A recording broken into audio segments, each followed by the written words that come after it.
All right, so this is a short recording on the War of 1812, really kind of focusing on the causes of the war and why the war is consequential for American history. The War of 1812 has a couple of causes. At its heart, the War of 1812 is grounded in the ongoing wars in Europe that have resulted from the French Revolution and from Napoleon's ultimate takeover of a large chunk of what is today Western and Central Europe.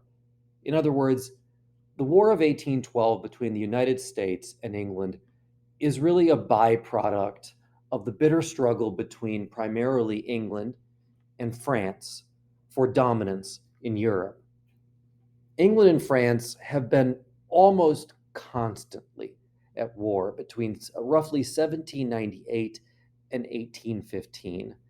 These wars divided Europe and they divided America as well. Many Americans still supported England. England was the mother country. Most Americans thought that the United States shared a cultural heritage with England. But at the same time, thoughts and remembrances of the Revolution still loomed large in American history in this time period. And so many Americans still saw Great Britain as enemy number one. Same thing with France. Many Americans were sympathetic to the ideals of liberté and fraternity of the French Revolution. But particularly after Napoleon Bonaparte's takeover of France, these same people have grown increasingly suspicious of the French. Now, the problem is, of course, the United States tried to steer a neutral course between England and France in the years leading up to the War of 1812.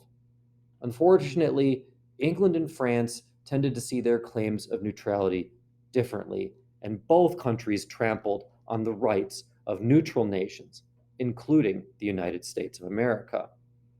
At times, for example, both Great Britain and France would tell the United States who they could or could not trade with. Both seized American ships. Both, at times, blockaded American ports. These were all problems, but nothing irked the Americans more than the British policy of impressment. Impressment was the policy of forcing American sailors into the British Navy. Life in the British Navy was terrible, and Britain constantly had to work at recruiting, oftentimes forcibly, young men from the British Isles into the Royal Navy.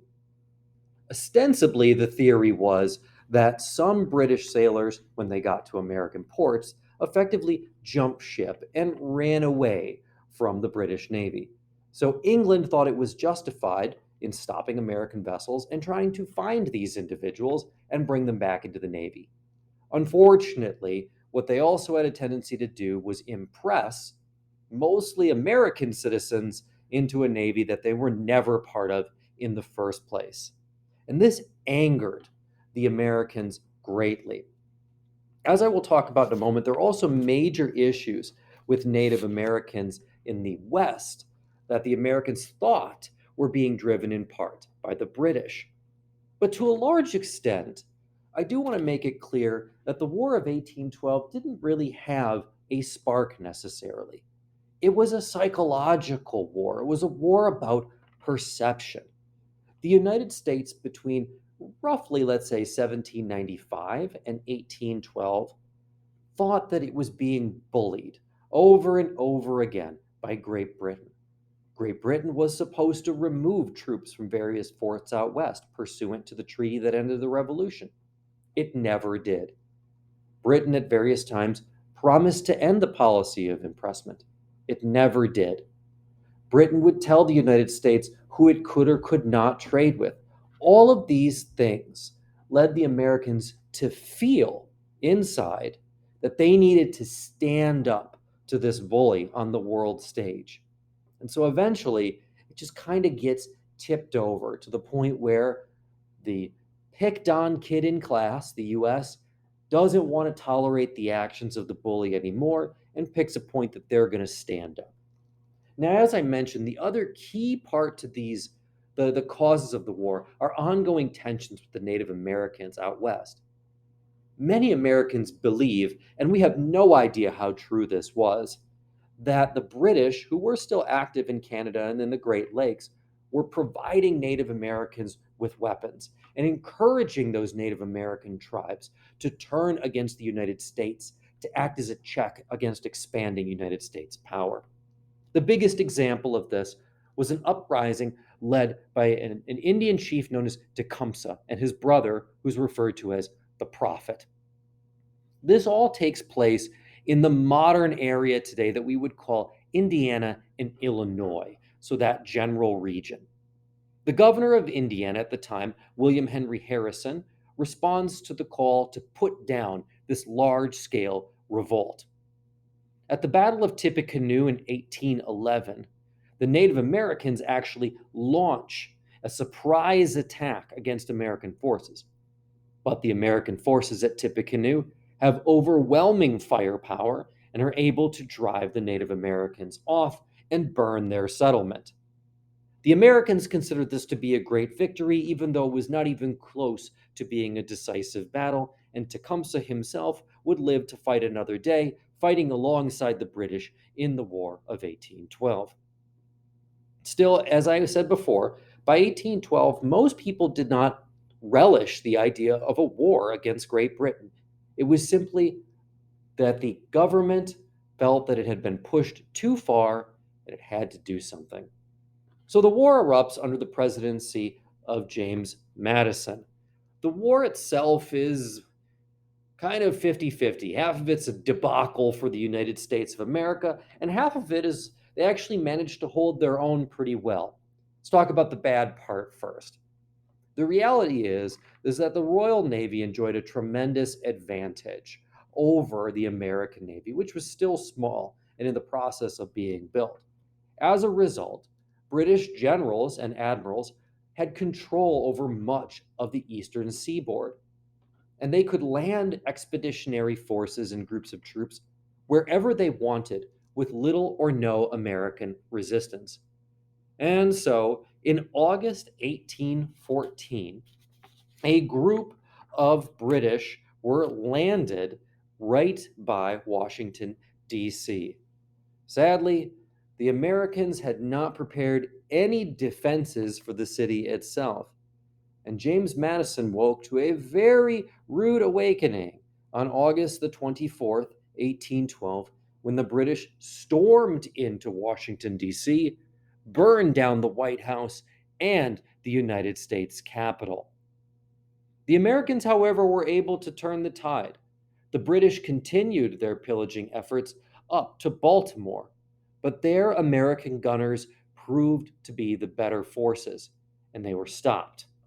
And we did get one good thing that came out of all of this, and that is the Star-Spangled Banner, written by Francis Scott Key as he overwatched the siege of Baltimore that year. Now, in the end, interestingly enough, though, even though I said that the British Navy was overwhelming the American Navy, that's just because they had more ships. But in places where it was one-on-one or where the numbers were fairly even, the American Navy really did save the day in the War of 1812. American guns and gunners proved to be superior to their British counterparts anytime that the battle odds were even. They won major victories in the Great Lakes over the British Great Lake Fleet. And by establishing dominance in the Great Lakes, they made it difficult for Great Britain to prosecute any sort of a war effort that might have resulted in major British gains. And still, though, the war drove on inconclusively between the two. At this point, you'd have to call it a draw. By 1814, most people wanted the war to end. Now, to be clear, most people wanted the war to end before the war even started. This is especially the case of the Federalists. Remember, this is the period when the Jeffersonian Republicans are in power. The Federalists, who are down but not totally out because they're predominant, especially in New England, never wanted a war with Great Britain. They liked to trade with Great Britain, and they resented the loss in income that the war had brought to them. In fact, some Federalists in New England even floated the prospect of those states seceding from the Union and leaving the United States if the war did not come to an end. It wasn't until 1814, though, in the Dutch city of Ghent, when discussions for peace really started. At this point, Napoleon had been defeated in Europe, and England had no interest in continuing the war in the United States. And in the end, the war would settle nothing. The peace treaty that was signed in early 1815 didn't change any of the status quo whatsoever, other than simply saying, we're not going to fight anymore. The British refused to end impressment. They still kept some troops in some forts. The United States didn't gain anything, it didn't really lose anything. That being said, sadly, the war didn't stop, even though the peace treaty had been signed. Ironically, the most notable battle of the entire War of 1812, the Battle of New Orleans, was actually fought after the peace treaty was signed. But it took so long for the peace treaty to get across the Atlantic Ocean that the British troops who were attempting to take New Orleans executed their attack. Now, New Orleans certainly would have fallen because it really didn't have enough local militia to defend it. Luckily for the United States, nearby was General Andrew Jackson. Andrew Jackson was able to lead a group of militia, mostly from Kentucky and Tennessee, down into the New Orleans region. They got ahead of the British, built an earthen mound to defend their area, and even though they were badly outnumbered, the American guns scored a decisive victory over the British and pushed them back. One of the most important consequences of the outcome of the War of 1812 is the fact that Andrew Jackson comes out of it with his reputation made.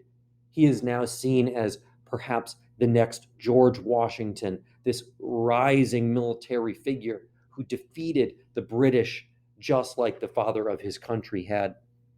So, in terms of consequences, we have the rise of Andrew Jackson, but we also have the other more important consequence, which is this major uptick in patriotic feeling amongst the Americans. Eventually, in the years that follow the peace treaty, the United States is going to defeat the coastal Barbary Coast pirates. So this is a group of pirates who are sort of operating around what is today Tunisia and Algeria. Mostly in Europe, people just kind of pay them off to get them to go away. The United States put their foot down and were able, over several years, to finally defeat them, which is kind of another feather in the United States' cap. This then will lead to the Monroe Doctrine that I'll talk much more about later on in 1823, which is the declaration by the United States that the Americas are closed to European colonialism. The perception that the United States comes out of this with is maybe that they didn't beat the British, but they stood toe to toe with the British, who, after the fall of Napoleon, are probably the preeminent world power at this stage. This is really we're going into the high watermark of British history, the mid 19th century. And America was able to look them in the eye. Maybe if they didn't back down, they didn't get pushed over either. And so that led to a lot of patriotism. And in the end, the final consequence is that, as I've talked about in other lectures, this led the United States, the citizens of the United States, to see themselves less and less as citizens of individual states, as Virginians, as New Yorkers, as Georgians, and to see themselves as Americans. The War of 1812 goes a long way towards getting that patriotic identity that is the United States of America to emerge as the first time.